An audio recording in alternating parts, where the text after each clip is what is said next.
Do you love spooky goth dolls but also like cute pastels? Well, today I'm making a creepy cute pastel goth girl, and I'm going to take you through some of the tools and materials I use on a daily basis. I'm going for a combination of soft pastel shades and high contrast black and white for this doll. So I found some lilac printed cotton for the dress with some pleated organza trim and some pale blue lace. To add a bit of contrast, I've got some black and white grosgrain polka dot ribbon, and the legs will be black and white stripes. I'm using some lavender blue bamboo roving for the hair, and I just got a brand new full set of Chroma Flow pencils. I'm excited to see how I can use those on the face. But first I need to stuff all these pieces and put them together. I'm stuffing this doll with polyester fibre. The head, body and hands are all light grey quilting cotton. I like Modebella solids for the skin fabric. They do have a lot of skin tones in the range, but I prefer unnatural looking shades for my dolls.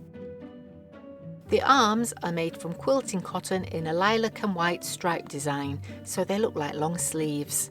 I'm jointing the elbows, wrists and shoulders with some silver tone metal beads. I try to match the jointing thread to the fabric as closely as possible. This is Gutterman top stitch thread, which is a strong polyester upholstery thread.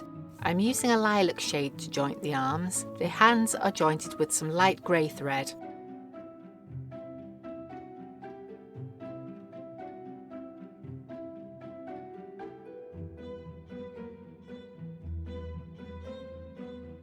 Sometimes you can get a little rough edge on the bead holes that can catch the thread, but a bead reamer will file that off quite easily.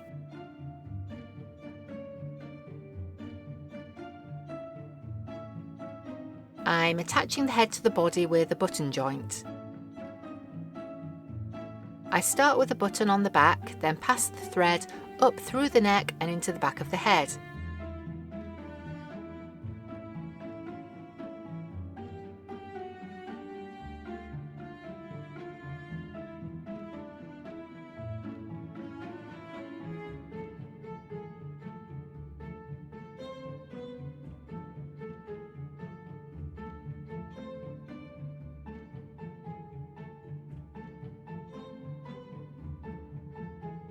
I anchor the joint with another button on top of the head, then I take the thread back down to the first button and fasten it off. The buttons will be hidden under the hair and clothing, so I'm not too worried about how they look, as long as the neck joint is secure. Before I attach the legs to the body, I'm painting on some shoes with acrylic paint. I've mixed some blue and white acrylic paint with a bit of fabric medium to create a pastel blue shade. This is going on a lot more transparent than I hoped. Those black stripes are going to show through, so I'm going to have to add some more white to the next coat. I think this blue is a bit too dark anyway, so the next coat will be lighter and more opaque. I'm on coat 4 now, and it seems to be just about covering the stripes. I think the issue is the quality of the white acrylic. I normally use titanium white. There are usually two whites in acrylic paint. There's titanium white, which is quite opaque, and mixing white, which is more transparent. I wasn't able to get my usual System 3 titanium white this time, so I got another brand which just said white on the label. It looked like titanium white, but it actually seems to be halfway between titanium and mixing white, so it's not quite opaque enough. 4 coats seems to just about covered it. I'm adding a coat of iridescent glitter paint over the blue, so that will add a bit more coverage. By the time that glitter dries, I think that's going to look great. I attach the legs to the body with a small stitch at each side. You could use a bead joint for this, but I find on a small doll the hinge joint is plenty strong enough.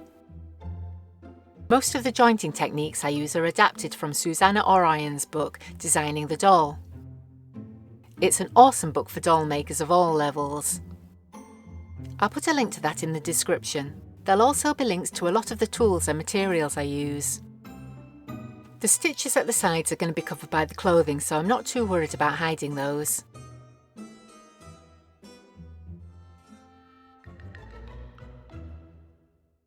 Now, before I do anything else, I'm going to start shading the face.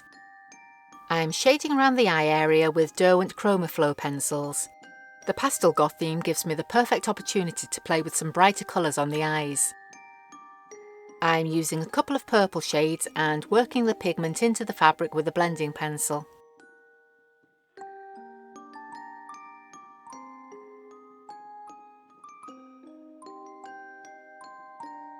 I think she needs a bit of darker violet on the lower outer edge.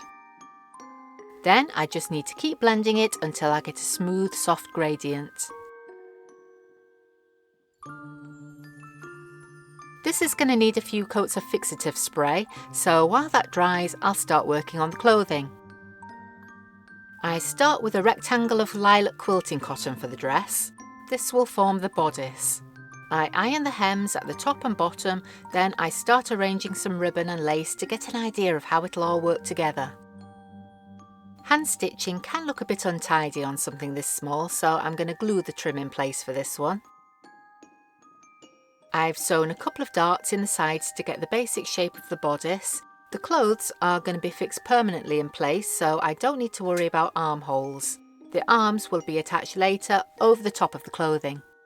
I've made some simple underwear from a bit of lace. This won't really show much under the dress, but I still feel like those little details are important.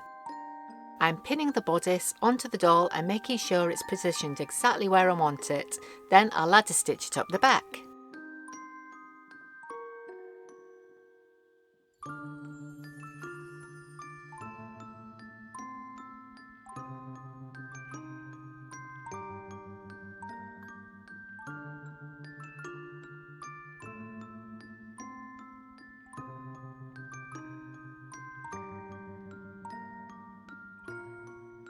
I'm using some Aleene's super thick tacky glue to fix the trim in place.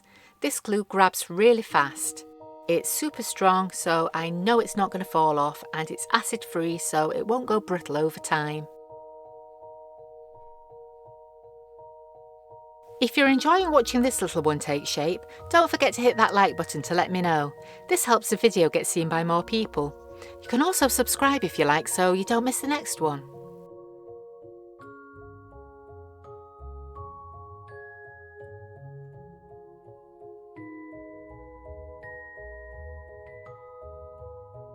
The skirt is another simple rectangle shape. I want to add some frills to the hem, so I'm sewing on some pleated organza. This will give the impression of petticoats without adding lots of weight. I don't want to make the skirt too bulky, but I think some blue lace will just finish it off.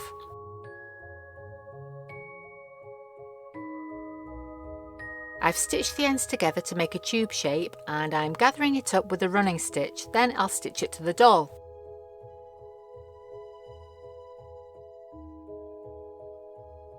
Now the dress is in place, I can attach the arms. I'm jointing the shoulders with a single thread. I've anchored that under the back of the dress. I pass the thread through one shoulder, through the bead, then right through the body to the other shoulder. This needle is only just long enough. I should have used a doll needle for this one really. Ideally this one would be about 5mm longer, but I think I can make it work. I go through each bead twice, then fasten the thread off under the back of the dress.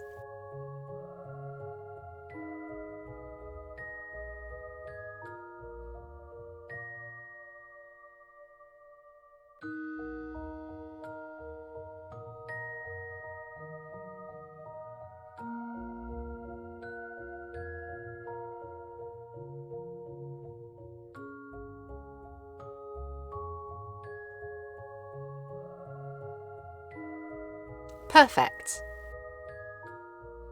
I think these black wooden buttons will work well for the eyes, but they have a few rough edges on the holes, so again I'm using the bead reamer to file them a bit, so they don't snag the thread. These little reamers are diamond coated, so they work well on lots of different materials. That's much better.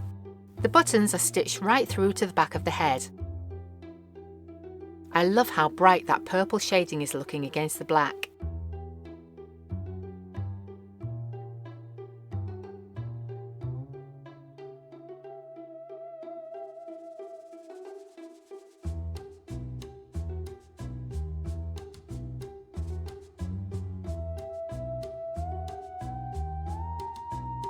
As usual, I'm giving her some gothic eyeliner using Derwent Line Maker ink pens.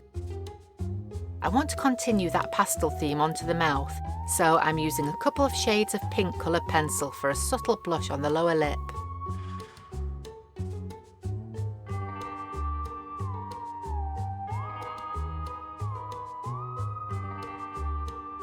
That's going to need another coat of fixative spray, then I can start needle felting the hair. I'm using some pure bamboo roving for the hair in a pastel lavender blue shade.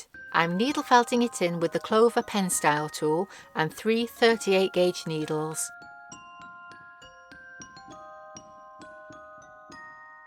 I'm felting the full head on this doll, so I start at the back and work my way forward in overlapping rows.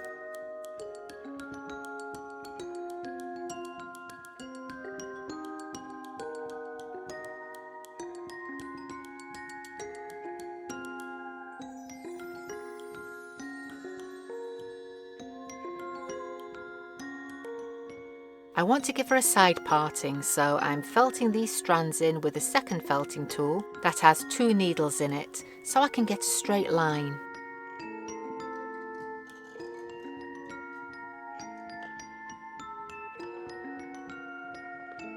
That needs a quick trim to neaten up the ends, then I'll find something to make a cute bow.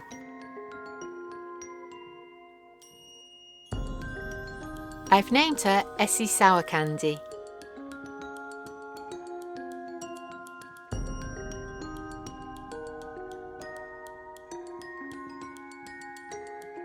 If you like this little pastel goth girl, here's one I made last year that I think you're going to love. Go watch that one now, and I'll see you next time. Bye!